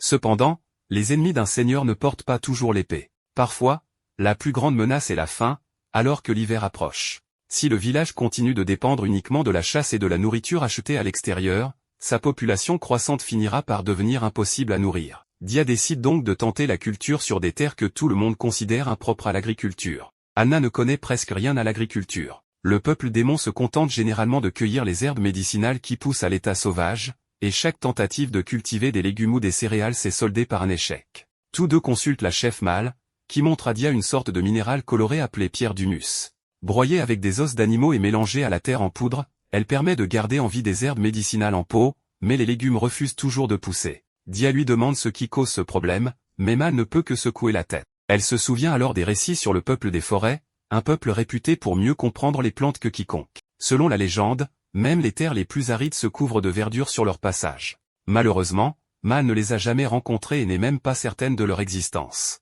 Pour l'instant, ce n'est qu'une rumeur, pas une solution concrète. Dia décide malgré tout de poursuivre ses expériences. S'il découvre une méthode efficace, il la partagera avec la tribu, car l'avenir des réserves de nourriture concerne tout le monde sur la prairie. La discussion sérieuse prend soudain une autre tournure lorsque Mal aborde la question de l'accroissement de la population. Elle explique que toute la tribu attend avec impatience que Dia et Anna aient des enfants, et propose même des herbes médicinales s'ils ont besoin d'aide. Dia refuse immédiatement et lui demande de ne jamais donner quoi que ce soit à Anna en secret.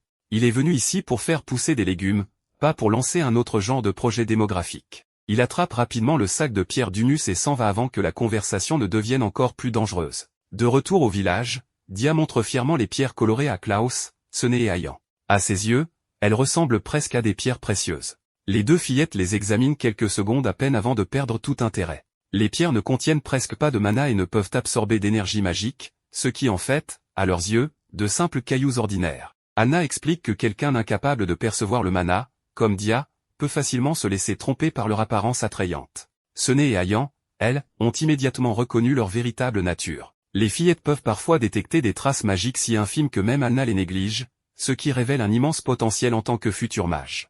Dia ne pousse aucune des deux vers une voie en particulier. Il se réjouit simplement qu'un si grand nombre de possibilités leur restent ouverts. Il commence à broyer les pierres d'humus en poudre pour sa première expérience, mais avant qu'il ne puisse sortir, la corne d'Alna se met à briller. Elle sent un grand groupe approcher par l'est, accompagné de nombreuses créatures. Dia veut aller enquêter seule, mais Alna insiste pour l'accompagner afin de pouvoir détecter et identifier tout ce qui semblerait anormal. Sur la prairie, il découvre une immense caravane menée par Camarot, l'un des vassaux d'Eldan. Les chariots sont chargés de provisions, et un troupeau de taureaux d'un blanc pur marche en tête. Dia commence à se détendre jusqu'à ce qu'il remarque un mouvement parmi le chargement. Plutôt que d'attaquer immédiatement, il décide d'attendre que la caravane se rapproche et d'interroger directement Camarot. Caché parmi les sacs et les caisses de bois se trouve un groupe de petits hommes-bêtes aux longues oreilles et aux queues de rongeurs. L'un d'eux, portant des lunettes, explique que des chasseurs d'esclaves l'avaient capturé auparavant. Après s'être échappé, il est monté en cachette sur le chariot, persuadé qu'il se dirigeait vers le désert du Sud. Malheureusement, il sait lire mais n'a aucun sens de l'orientation, et la caravane allait exactement dans la direction opposée. Les autres refusent de partir, car ils sont venus chercher Dia exprès, l'homme qui a tué le dragon de terre. Ils comptent le vaincre et restaurer la fierté du peuple du désert. Les membres les plus agressifs du groupe estiment que les humains sont faibles et malhonnêtes. En tuant le tueur de dragons, ils comptent voler nourriture et moyens de transport avant de repartir vers le sud. Leur haine a été encouragée par un homme encapuchonné non identifié, bien qu'aucune preuve ne le relie pour l'instant à la précédente attaque. Le homme-bête à lunettes continue de prévenir les autres que Dia est encore plus dangereux que le dragon qu'il a vaincu. Lorsque la caravane s'arrête, Camarot s'incline et explique qu'il a apporté les fournitures promises par Eldan. Dia le remercie et s'apprête à demander ce que sont ses mouvements dans les chariots lorsque le peuple du désert entend son nom. Persuadé que le tueur de dragons a baissé sa garde, il bondit hors des caisses et charge. Dia reste un instant surpris, car c'est la première fois qu'il voit des créatures parlantes ressemblant à de petits rongeurs. Alna réagit plus vite que quiconque. Elle balaie son arc pour faire tomber le meneur, se retourne et arrête les autres assaillants avant qu'ils n'atteignent Dia. Elle ne tue personne, car elle ignore encore s'il s'agit de passagers, de marchandises ou d'intrus. Leur identité doit être établie avant que quiconque ne décide de leur ôter la vie. Un assaillant continue de charger et subit le même sort. Réalisant que leur plan a échoué, le groupe fait demi-tour et tente de fuir, pour tomber directement sur les gardes canins hommes-bêtes de Camarot.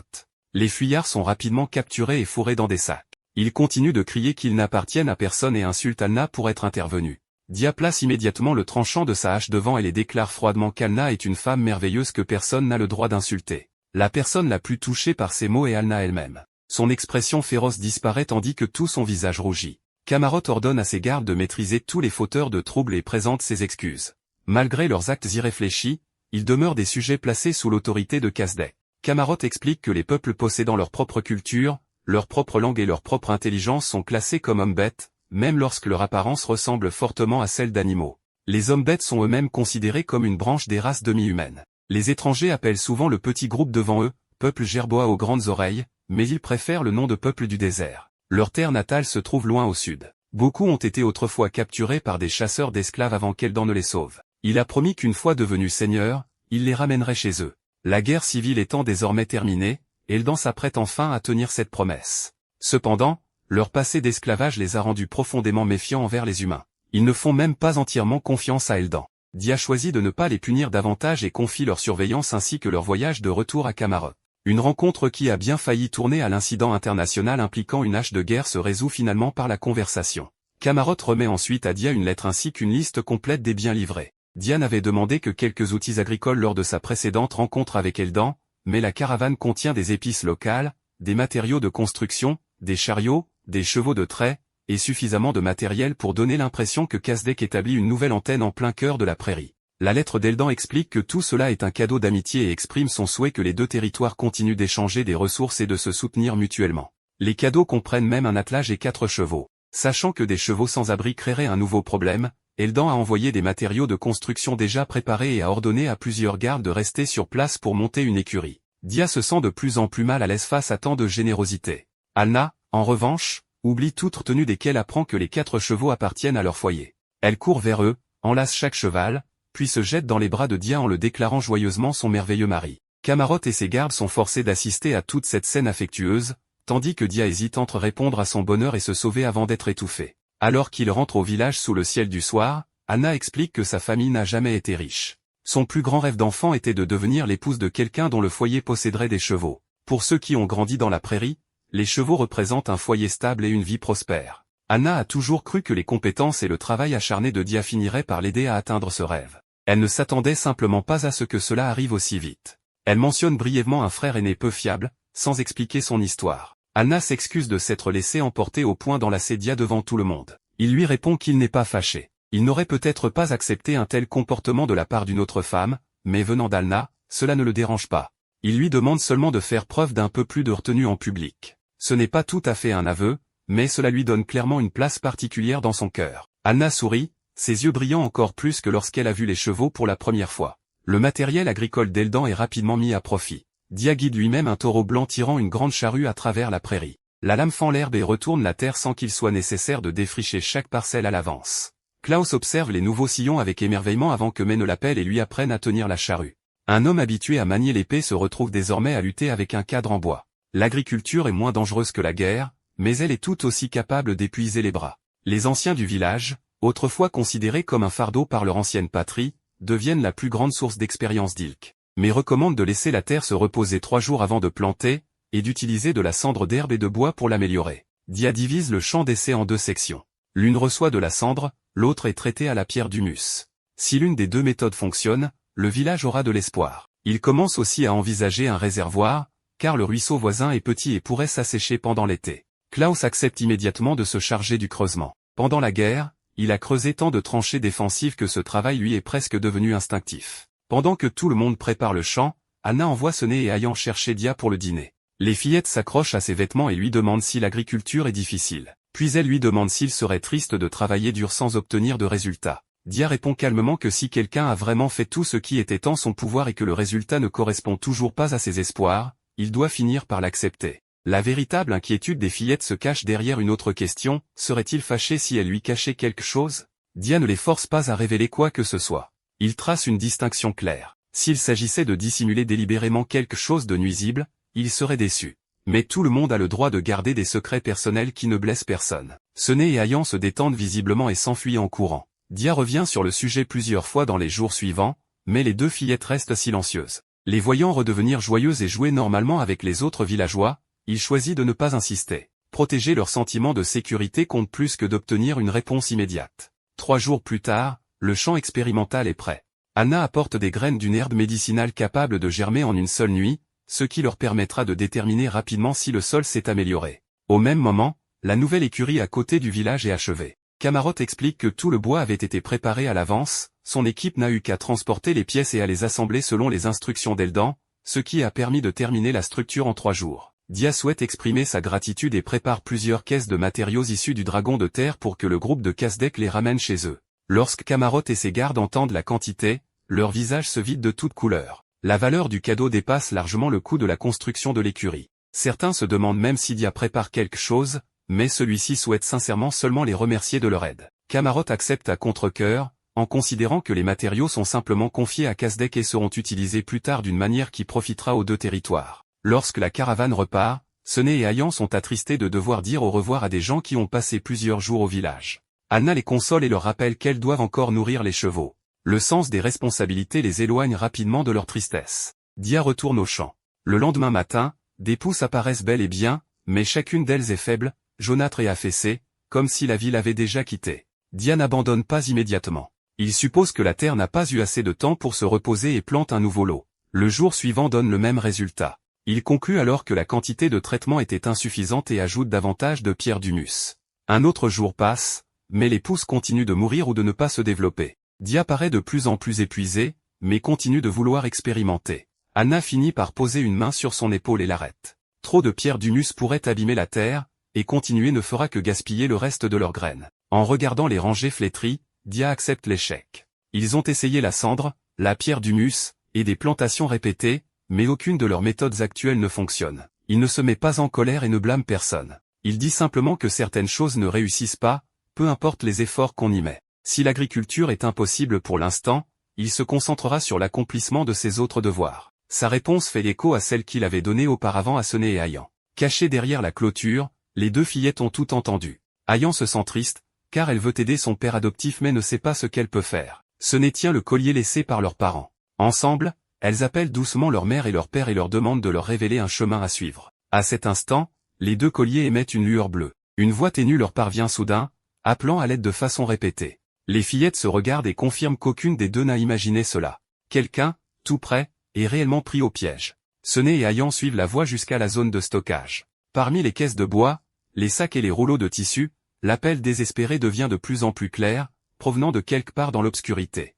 Sené et Ayan suivent la voie jusqu'à la zone de stockage. Parmi les caisses de bois, les sacs et les rouleaux de tissu, l'appel désespéré devient de plus en plus clair, provenant de quelque part dans l'obscurité. Sené et Ayan unissent leurs forces pour ouvrir un coffre enfoui sous une pile d'affaires et y découvrent une femme bête. Dès qu'elle est libérée, la femme remercie sans arrêt les deux fillettes et se présente sous le nom d'Emma Géliboa, membre du peuple Gerboa aux grandes oreilles. Bien qu'elle ne paraisse pas plus grande qu'une enfant, Emma insiste immédiatement sur le fait qu'elle est déjà adulte. Même le livre et les lunettes qu'elle porte ont été fabriqués par elle-même pour soutenir ses études. Emma explique que des membres de sa tribu ont secrètement suivi la caravane de Camarot dans l'intention de causer des ennuis à Dia, tandis qu'elle-même s'est simplement retrouvée mêlée à l'affaire. Depuis son arrivée à Ilk, elle est restée coincée dans la zone de stockage. En entendant cela, Sené et Ayan comprennent rapidement qu'Emma pourrait être l'étrangère idéale à qui poser des questions sur un sujet qu'elles ne peuvent pas encore révéler à Dia ni à quiconque au village.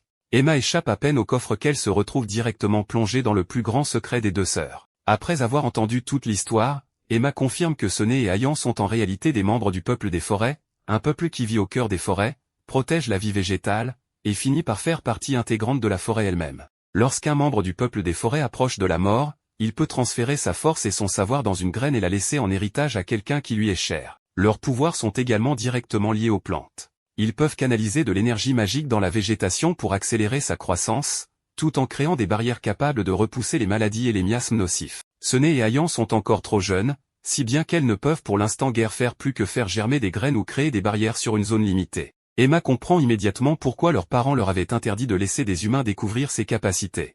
Si des gens cupides apprenaient ce que les fillettes savent faire, les deux enfants pourraient facilement être transformés en outils. Emma demande pourquoi Sené et Ayan ont choisi de rester avec Dia si leurs parents les avaient si fortement mis en garde contre les humains.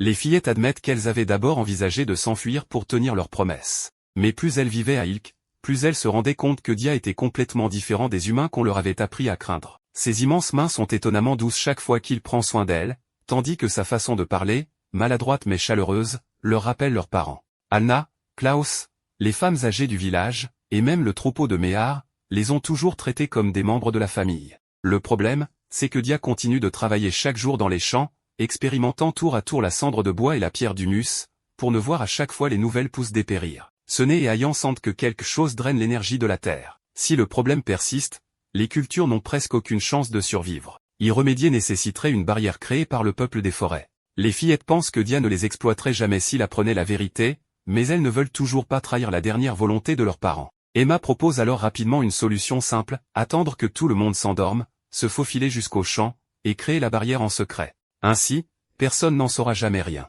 Une fois la nuit tombée, Emma quitte la zone de stockage pour repérer le chemin. Avec des yeux capables de voir clairement dans l'obscurité, elle se glisse entre les tentes et se dirige vers Sené et Ayan, endormis près des méhards. En chemin, elle doit passer tout près de Dia et redouble de prudence, n'ayant aucune envie de réveiller le célèbre tueur de dragons. Heureusement, il dort profondément.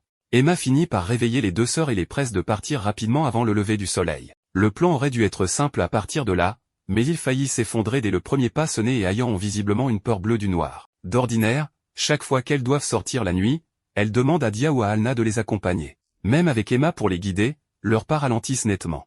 À cet instant, les deux colliers renfermant les graines laissées par leurs parents se mettent à briller faiblement. Sené et Ayan appellent doucement leur mère, comme pour se donner un peu plus de courage, puis se prennent la main et continuent d'avancer. Emma comprend alors que le souvenir de leurs parents aide discrètement les deux enfants à garder leur élan. Une fois au champ expérimental, Sené et Ayan se tiennent côte à côte, se prennent la main, et récitent ensemble une incantation dans la langue du peuple des forêts. La lumière de leur collier se répand sur le sol, et une énergie magique verte s'étend peu à peu en un immense dôme recouvrant les champs. Des flux de lumière s'enfoncent dans la terre là où toutes les tentatives précédentes avaient échoué. Bientôt, un vert éclatant commence à apparaître parmi les pousses affaiblies. Les fillettes s'illuminent aussitôt de joie, leur tâche accomplie, tandis qu'Emma se détend enfin après avoir vu ce plan secret, mené par trois petites silhouettes, réellement réussir. La partie la plus difficile, cependant, survient à leur retour. Sené et Ayan sont si épuisés qu'à peine arrivés sous la tente, elles tirent Emma entre elles et s'endorment aussitôt. La Gerboa tente désespérément de s'échapper, sachant qu'elle sera sûrement découverte au matin,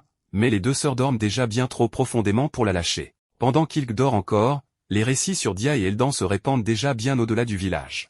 À Kazdek, on murmure qu'Eldan se rendra bientôt dans la capitale royale pour présenter au roi la pierre magique du dragon de terre reçue de Dia, afin d'obtenir une reconnaissance officielle en tant que seigneur. Ce qui excite encore davantage les foules, cependant, ce sont les histoires entourant le tueur de dragons. Certains prétendent que Dia a une épouse demi-humaine, tandis que d'autres racontent que le couple est si affectueux qu'il le montre ouvertement devant tout le monde. À force de passer de bouche en bouche, même la race d'Anna finit par être complètement dénaturée. Plus important encore, l'annonce de recrutement d'Ilk commence à porter ses fruits.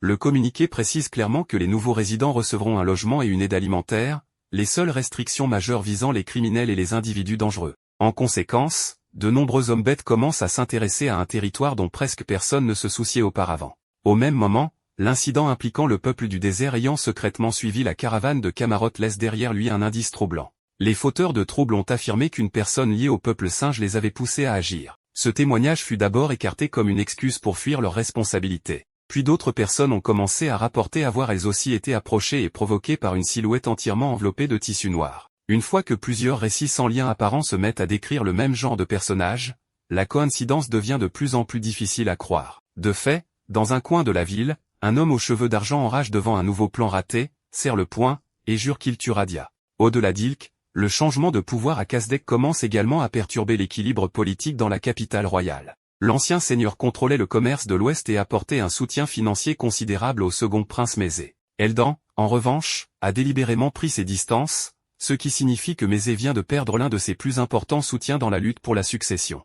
Certains estiment que cela donne l'avantage au premier prince Richard, mais les trois princesses n'ont pas non plus renoncé à leurs ambitions. Même Diane, jusque-là considérée comme la candidate ayant le moins de chance, quitte soudainement la capitale avec près de 200 soldats et plusieurs dizaines de chariots chargés de provisions. L'ampleur du mouvement suffit à faire craindre aux troupes ordinaires qu'une guerre ne soit sur le point d'éclater. Le véritable objectif de Diane, cependant, demeure inconnu. Le lendemain matin, Anna se réveille sur un spectacle capable de chasser instantanément toute trace de sommeil. Entre ce nez et haillant repose une autre petite créature aux longues oreilles, endormie paisiblement. Anna ne trouve pas la scène du tout adorable. Elle y voit immédiatement un problème d'hygiène. Elle entraîne les deux fillettes et Emma pour un bon bain d'herbe, expliquant que les rongeurs peuvent transmettre des maladies dangereuses et que quiconque en introduit un dans leur espace de sommeil doit être lavé de la tête aux pieds. Emma a à peine le temps de protester qu'elle est une femme adulte avant d'être placée dans une baignoire séparée. Ensuite, toutes trois sont sommées de s'asseoir correctement devant Dia et Alna pour réfléchir à ce qu'elles ont fait. Dia soupçonne d'abord un lien entre Emma et le groupe ayant précédemment attaqué le village,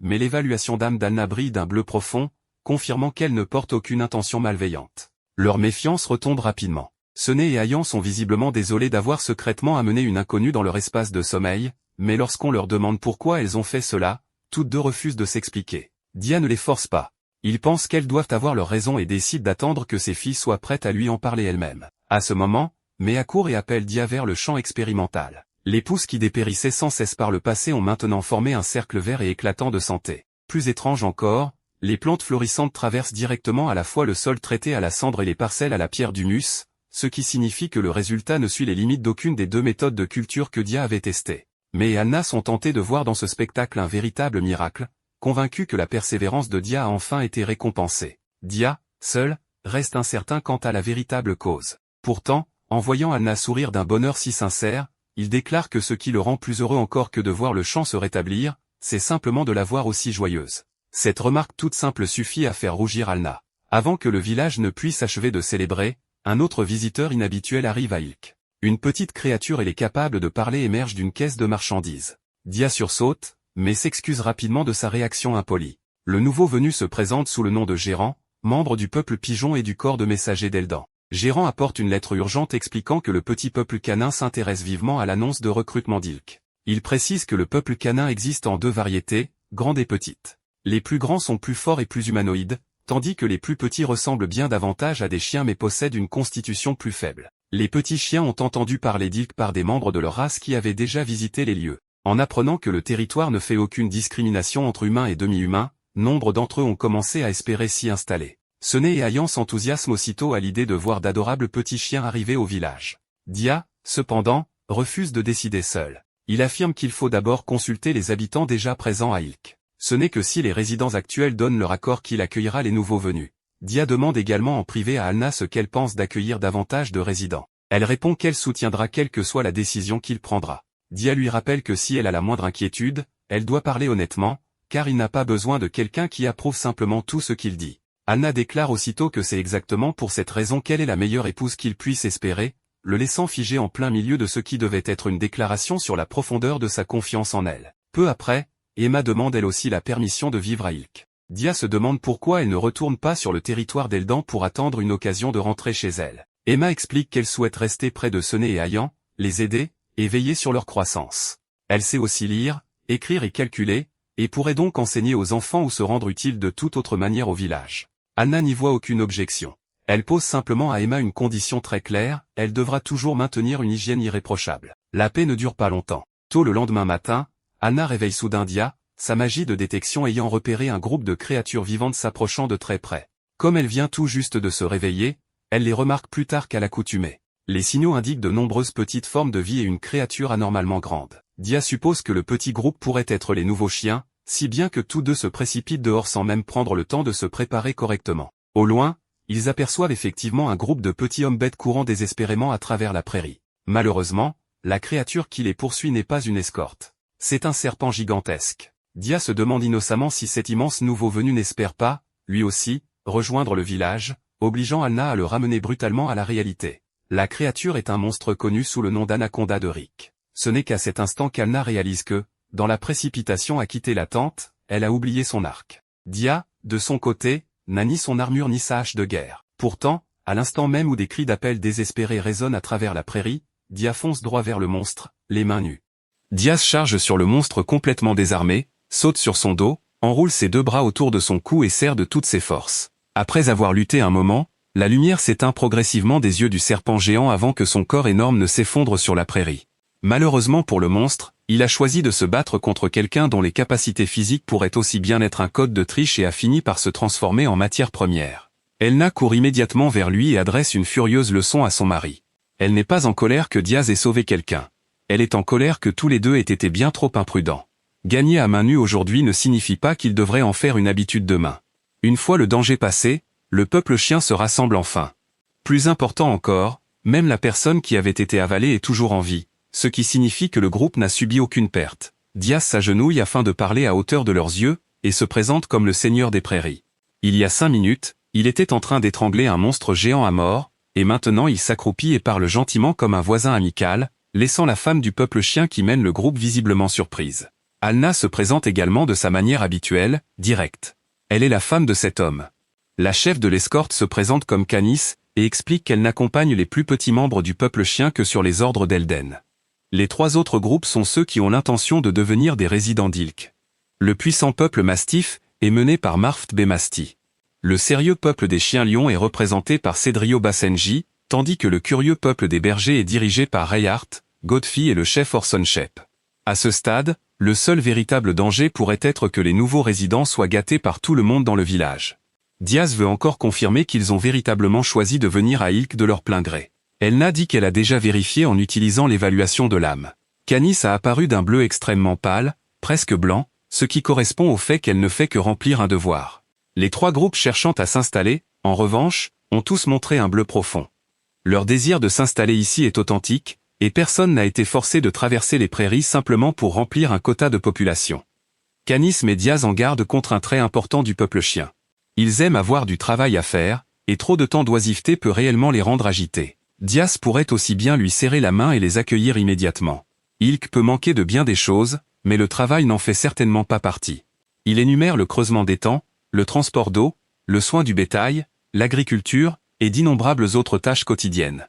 Quiconque est intéressé peut également se porter volontaire pour rejoindre la force de combat du village. Canis s'inquiète que les corps et les pattes plus petits de nombreux membres du peuple chien ne soient pas adaptés à l'usage d'épées ou d'arcs humains. Diaz n'a aucune intention de forcer la question.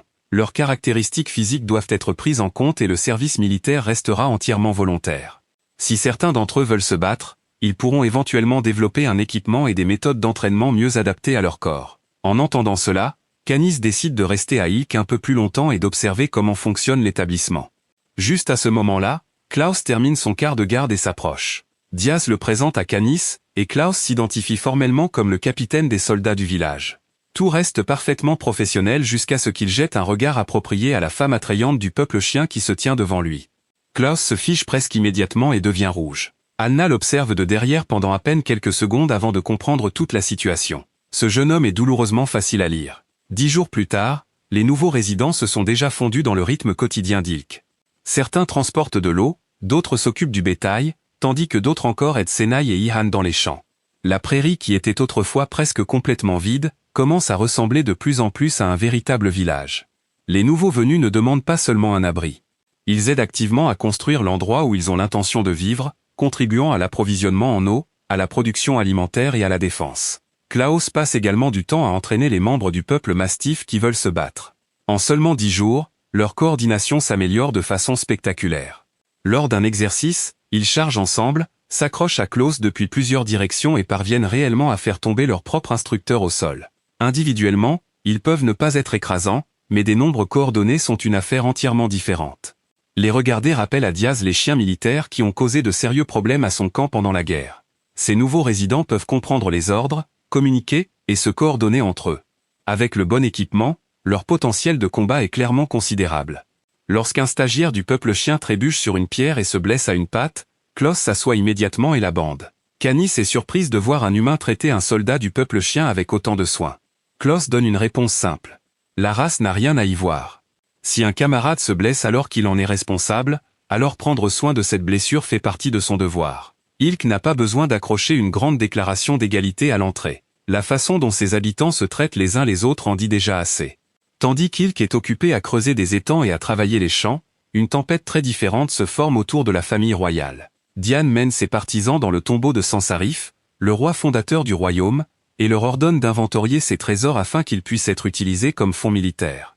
Elle retire ensuite le sceptre ancien appartenant au premier roi.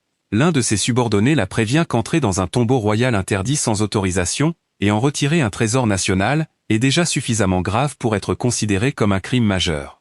Diane demande froidement qui exactement a l'intention de la poursuivre. Dans son esprit, tout ce qu'elle fait sert à l'élimination d'un traître et l'homme dont elle veut la tête est Diaz. Diane déclare qu'après l'avoir tué, elle confisquera toutes les propriétés d'Ilk et les matériaux de Dragon de Terre, utilisera ses ressources pour bâtir une armée, puis éliminera les frères et sœurs qu'elle méprise, et s'emparera elle-même du contrôle du royaume.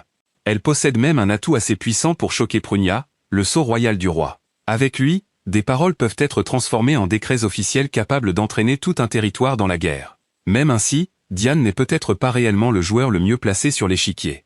Dehors, un homme aux cheveux argentés dans une cape rouge observe secrètement tout et rejette en privé la famille royale comme une collection d'imbéciles facilement manipulables. C'est le même homme qui a accusé Diaz d'avoir tué des civils, et a affirmé que le titre de héros national n'était rien de plus qu'un mensonge. Si Diane parvient à tuer Diaz, l'homme satisfera enfin sa rancune. Ensuite, il prévoit de tuer Diane également et de prendre lui-même le rôle de héros. La nouvelle que Diane a pris le sceptre, porte le sceau royal et a commencé à marcher vers Nzro parvient rapidement à Richard. Il comprend immédiatement à quel point la situation est devenue dangereuse. De nombreux commandants de chevaliers tiennent Diaz en haute estime. Si la famille royale transforme cela en une confrontation directe, il y a une possibilité très réelle qu'une grande quantité de puissance militaire se range du côté de Diaz à la place. Priya est toujours infiltré parmi les gens de Diane, et veut continuer à rassembler des informations, mais Richard lui ordonne d'arrêter. Quelqu'un suggère de mobiliser les armées nobles pour poursuivre Diane. Richard rejette cette idée tout aussi rapidement. La poursuivre vers Nzros crée une trop grande chance de rencontrer Diaz, et Richard n'a absolument aucune intention de devenir son ennemi. Richard explique que Diaz est dangereux non pas parce qu'il convoite le pouvoir. Bien au contraire, Diaz n'a aucun intérêt à se battre pour le trône ou à déclencher des guerres. Ce qui le rend effrayant, c'est la fermeté avec laquelle il suit ses propres principes.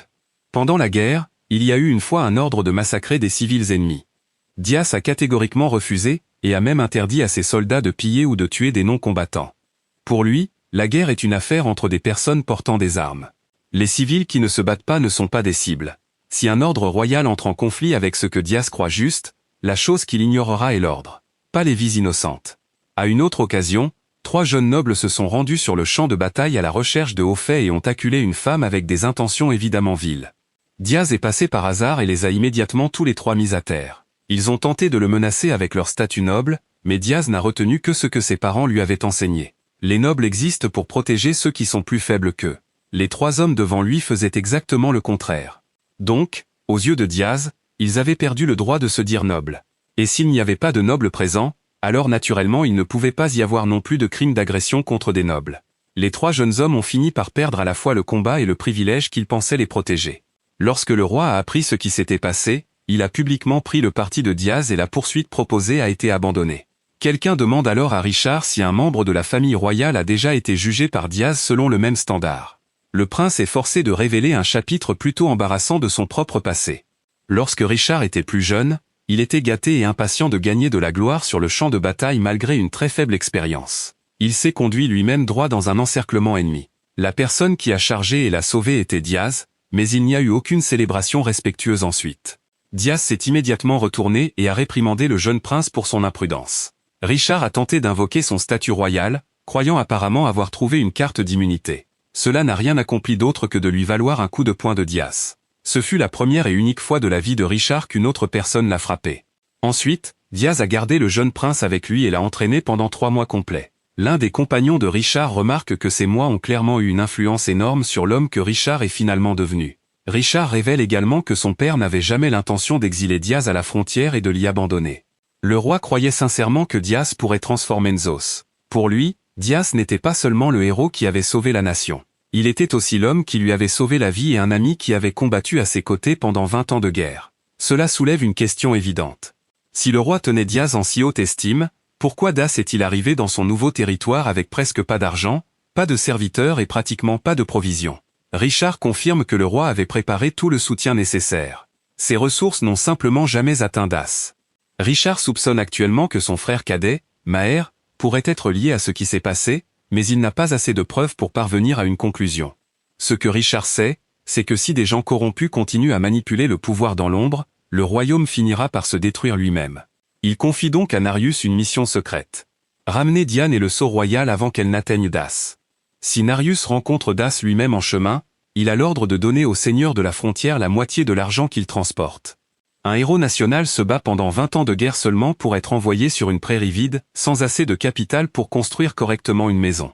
Peu importe comment on regarde la chose, c'est un échec assez embarrassant de la logistique royale.